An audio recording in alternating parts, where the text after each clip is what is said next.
मत्स्येंद्रनाथ को लोग खुद शिव के रूप में देखते थे। वो उनसे कम नहीं थे। गोरखनाथ ने अपना आपा खो दिया। उन्होंने उस योगी को परे धकेला और गुफा में चले गए। उन्होंने अपना तंत्र इस्तेमाल किया और योगी के दिमाग में जो कुछ था उसे बाहर निकाल लिया।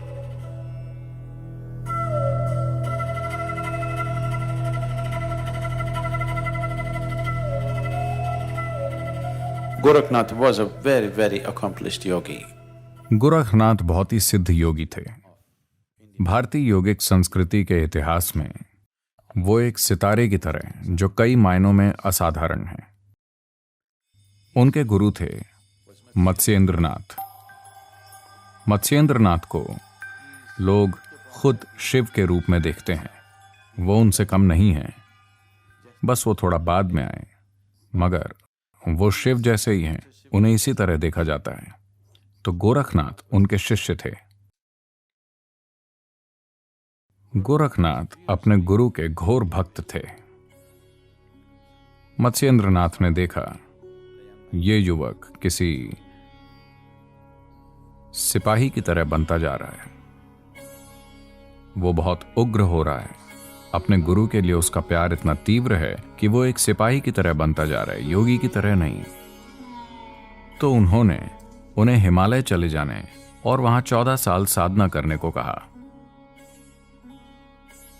तो वो चले गए, मगर वो इस तरह बने हैं। उनके लिए ये सारी साधना, सब कुछ जो वो करते हैं, वो बस इसलिए क्योंकि गुरु ऐसा कहते हैं। उनके लिए उनके गुरु ही सब कुछ हैं, गुरु के प्रति पूरे समर्पित।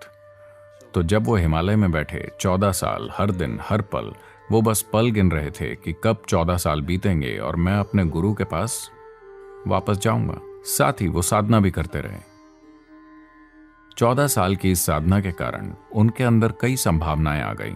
उन्होंने उनका इस्तेमाल नहीं किया। वो उन संभावनाओं के बारे में जानते थे। Then he came back. फिर वो लौट आए उस पहाड़ पर जो दक्कन के पठार के शुरू में है, जहां से पश्चिमी घाट शुरू होते हैं, बॉम्बे से बस 160 से 200 किलोमीटर दक्षिण में। अब उस पहाड़ को गोरखनाथ पर्वत कहा जाता है। उसका नाम उनके नाम पर पड़ा। आज भी वहां लोग होते हैं। मुझे थोड़ा समय उनके साथ बिताने का मौका मिला, तो वो पूरा सफर करके वापस नीचे आए। देखिए, आपको ये सारी व्यवस्था समझनी होगी। पैदल चलकर हिमालय तक जाना, वहां 14 साल रहना और फिर पूरा सफर तय करके वापस नीचे आना, बस एक तीव्र विचार और भावना के साथ कि वो अपने गुरु की मौजूदगी में होना चाहते हैं। It's not a small thing. ये कोई छोटी चीज नहीं है। हिमालय चढ़ना, 14 साल वहां इंतजार करना और वापस आना, पूरा पैदल चलकर। जब वो आए, जिस गुफा में मत्स्येंद्रनाथ रहते थे, उसके ठीक बाहर एक साधु था।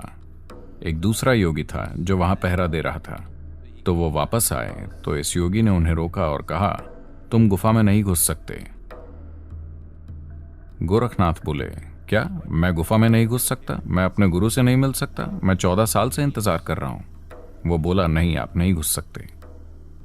गोरखनाथ ने अपना आपा खो दिया। उन्होंने उस योगी को परे धकेला और गुफा में घुस गए।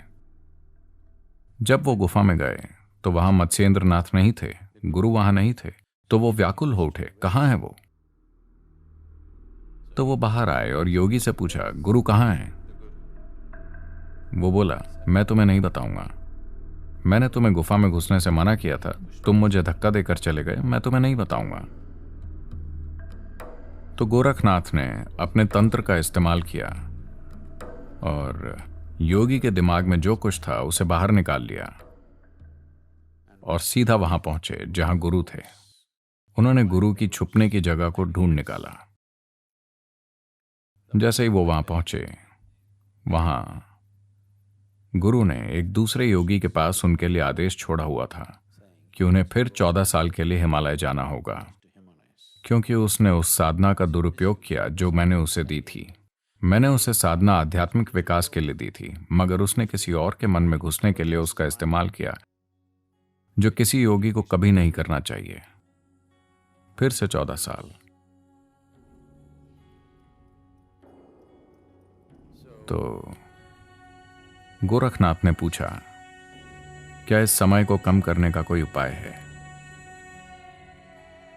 अगर तुम एक असंभव रूप से कठिन आसन में बैठो तो हम उस समय को आधा कर देंगे, 7 साल। यह असंभव रूप से कठिन आसन है। वो इस तरह अपने बाएं पैर की उंगलियों पर बैठे, एड़ी मल द्वार पर मूलाधार में, और दाहिना पैर पालथी में। इसे आज भी गोरखनाथ आसन कहा जाता है। तो वो बस अपने पैर की उंगलियों पर मूलाधार के ऊपर थे, बाई एड़ी के सहारे, और दाहिना पैर यहां। वो 7 साल तक इस तरह बैठे। या तो 14 साल या कठोर 7 साल। फिर वो वापस लौटे। इस बारे में ढेर सारी कहानियां हैं कि मत्स्येंद्रनाथ ने किस तरह अपने लिए गोरखनाथ के प्यार को संतुलित किया। ऐसे बहुत से किस्से हैं, शानदार किस्से। कैसे इस आदमी के प्यार की तीव्रता ने उन्हें कई बार हर अनुशासन के परे जाने दिया, और कैसे मत्स्येंद्रनाथ ने लगातार कई अलग अलग तरीकों से उसे नियंत्रित किया, क्योंकि वो उस आदमी की क्षमता को जानते हैं। यह आदमी दुनिया को बदल सकता है। He's got that kind of capability.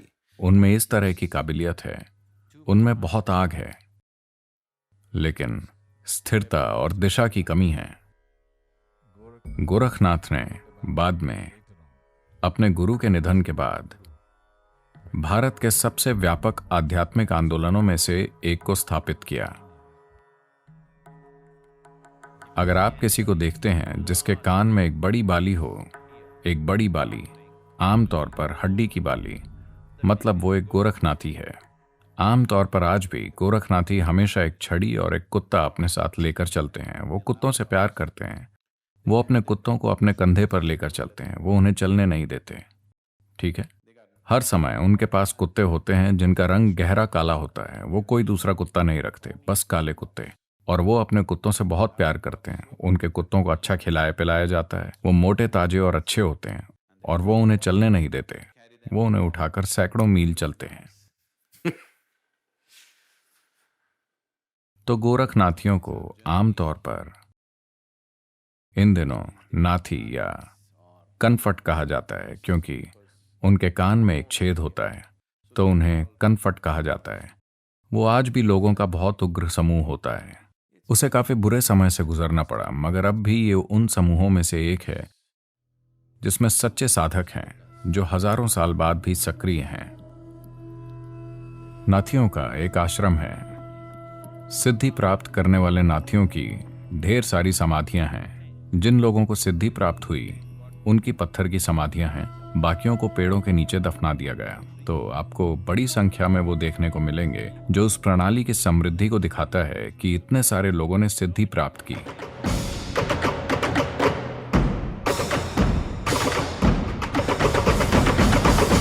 कई बार लोगों ने उन्हें लहरों पर तैरते पाया। उनकी समाधि एक शानदार जगह है, और वहां उनका एक भक्त है। उसका चेहरा बिल्कुल मायम्मा की तरह हो गया है।